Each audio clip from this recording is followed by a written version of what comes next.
Everyone, I hope all of you are doing great. So this lesson is going to be a continuation of our previous lesson. So in the previous lesson, we installed Grafana Alloy, and we were able to see that Grafana server, basically a server where we have installed the application and which we want to monitor, that is being shown here. Now what we are going to do is we are going to go to the server and we are at this location. Okay, so we are at /etc/alloy. So if you do ll here or ls here, you can see we have config.alloy. So if I do cat config.alloy, this is where you define all the collector, pipeline and stuff. Okay, but if you keep everything in a single file, the file is like going to get very big, and it's going to be very hard for you to manage everything. Okay, so what we can do is we can get rid of this file and we can have several smaller files. Okay, now before I show that to you, make sure you have set up the environment variables. So you need to make sure you copy all these username stuff and you set it up here, okay, in at this location. So in this case right now you can see I only have like 2 environment variables, so I'm just going to update this. So I'm going to copy like rest of these environment variables which we are going to use. So just copy it and then you can paste it here. So that's all. We don't really need to ever go in this environment file again and going to see it. Okay, so we know that we are not hard coding like our credentials in the config file. Okay, so now we can go to cd space etc/alloy, and I'm just going to clear the screen. And then what we need to do is you can see there is this file which is called etc default alloy. So let's go ahead at this location. And I'm going to close one terminal. So I'm just going to paste it here. We are going to open it in VI editor. And here you can see the config file is pointing to /etc/alloy. So I'm just going to remove this config.alloy. And I'm going to point it to this directory. So I'm not giving a file name. I'm pointing it to this directory. Okay, so in this directory now we can have any number of config files. Okay, so we are not sticking to one config file, and this is good practice, especially if you are working in a production environment, because you don't want to keep everything in a single alloy config file, because that way it's like going to become very difficult for you to manage. So let's go ahead, save it, and then we can do systemctl restart alloy. And since we made some changes, we also need to do systemctl daemon-reload.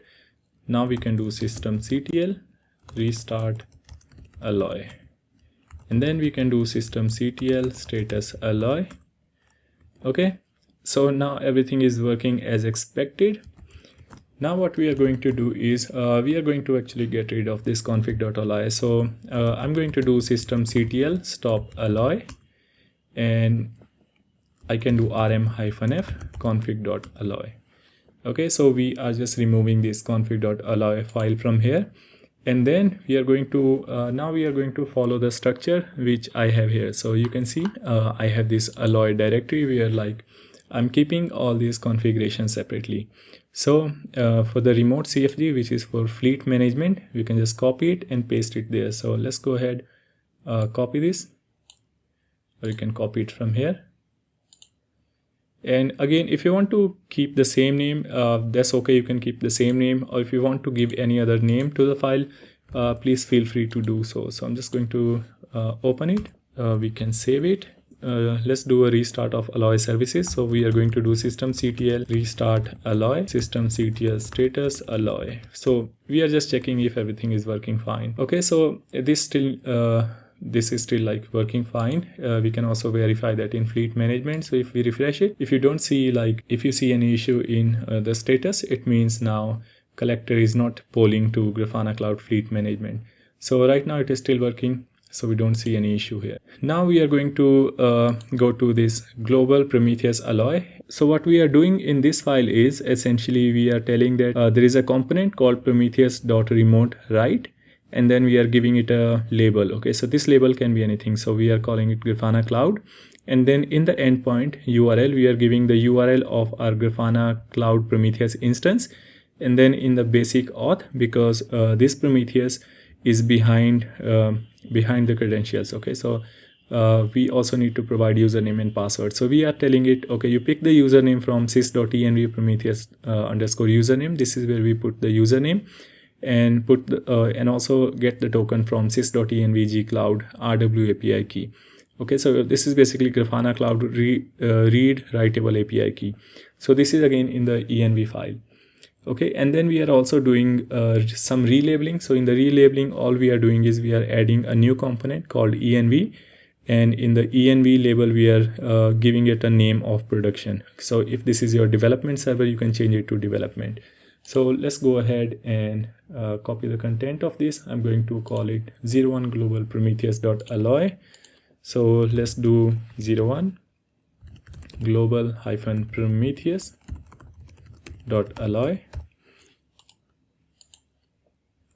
And it doesn't really matter which name you give to this file, because Grafana alloy doesn't really care about the name of the file. It's just going to see the file extension should be ending with a .alloy. So here you can see both our files are ending with .alloy. Okay, so right now what we have done is, if we go here to GitHub, so right now what we have done is we have given some configuration related to remote configuration. Now this one is not really going to do anything other than just telling that Grafana alloy is basically alive. Okay, so the other thing which we are doing is in the global Prometheus, we are giving information about write component, and also we are giving some information about or some configuration about Prometheus.relabel component. Now we are going to enhance this relabel component in future. For now, this is good enough. Now what we need to do is we need to define some information about system collector. Okay, since we want to now monitor this server. So we are going to move to 02-system.alloy file. Now in this file, what we are doing is we are using a component called prometheus.exporter.unix. Okay, so this component is, you can think of this component like Prometheus node exporter. So using this component, we tell it, okay, we want to scrape this local server, whatever information which you get it, pass it to this component, pass it to prometheus.relabel.commonlabels.receiver, which is actually in this file. Okay, so if you see, this component is in this file, 01 global prometheus.alloy. So we are going to just copy this, and we are going to call it vi 02 and system.alloy, and then we are going to paste it here, just save it. And now we can do systemctl restart alloy, since we are making changes in the alloy config file. Now after you restart, you should always see the status, because sometimes alloy doesn't start properly. Okay, so you need to make sure you see the status. Now what we can do is we can actually see a graphical representation of like how these components are interacting with each other. So on the server where you have installed alloy, you can do localhost 12345. So in this case, since I have installed alloy on the localhost, I'm using localhost. But if you're installing it on a remote server, you can use the IP address. Okay, you need to make sure you are using the IP address or host name of the server. So based on whatever we have defined in our alloy configuration file, this is the typical representation of that. Okay, so we have a prometheus.exporter.unix component, which is having a label of local. So we can actually see it here. So you can see we have a component called prometheus.exporter.unix, which is having a label of local. Okay, so this is the first component which gets the server information and passes it on to this one, prometheus.scrape. So if we go to this representation again, you can see this is passing the information to prometheus.scrape, and host is again the label. So here you can see we are having this label. Now this label also can be anything. It doesn't really matter. You can give it any name. So you could have even called it label, or maybe you could have called it server or node. So in this case, I'm just calling it host. Okay, so each of the component take different arguments. So this component prometheus.scrape takes different arguments like targets and forward to. So yeah, that's why you see the syntax of the components are going to be different. So again, for to go into the detail of each of the components and the kind of parameters or arguments they receive, the kind of targets you can use in them, the kind of forward 2 parameters you can use in them. You need to read the documentation. Okay, so these information can keep on changing. So for this one, you can see the documentation. But here in Grafana Alloy, now you see a representation of, like, you see a GUI representation of what is going on. So it is going to collect everything, going to send it to Prometheus script. Then we apply common labels. It is sending that to Grafana Cloud. So now we can go to Grafana, and now what you can do is you can click on Explore. And then in the Explore, just click on it and you should be able to see Prometheus.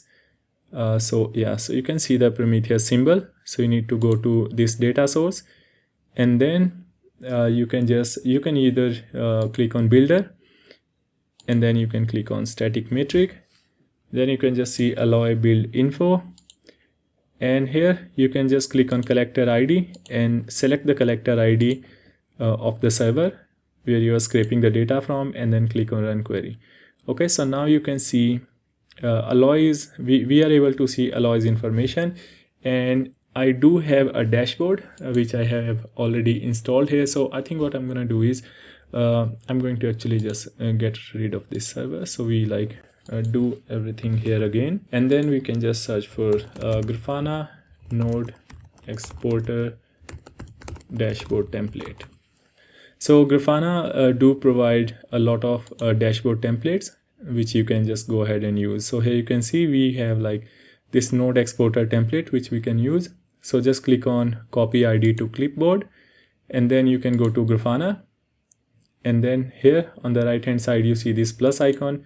Just expand it, click on import dashboard, and then you can provide the user ID, or sorry, the template ID which you copied, and then click on load. Okay, and then you can click on import, or if you want to change the name of this, for example, rather than calling it node exporter full, I can call it server information dashboard. Okay, then click on import, and that's pretty much it. Now we are going to we should be actually having all the data. So here you can see since I'm monitoring a lot of servers, I'm able to see several other node names. But in your case, you should be able to see only the, if you are just you are going to basically see all the server names which you are monitoring. So this is the server which you are interested in, and here you can see it is showing us all the stats of the server. For example, we can see CPU memory, IO utilization, how much CPU is busy, how much is load on the system, the RAM utilization, swap used, root file system used. And you can see now some of the other statistics have started building up. So I can just switch to last 15 minutes, and then you can see we are already able to see some of the trend line for CPU basic, memory utilization, network traffic, disk space utilization. So this dashboard is having hundreds of panels. You can just scroll down, expand all of these panels, and you are going to get 360-degree view of the server information. Okay, so in next lesson again we are going to get more information. We are going to scrape some of the other stuff related to the server. So that's all in this lesson. See you again in the next lesson.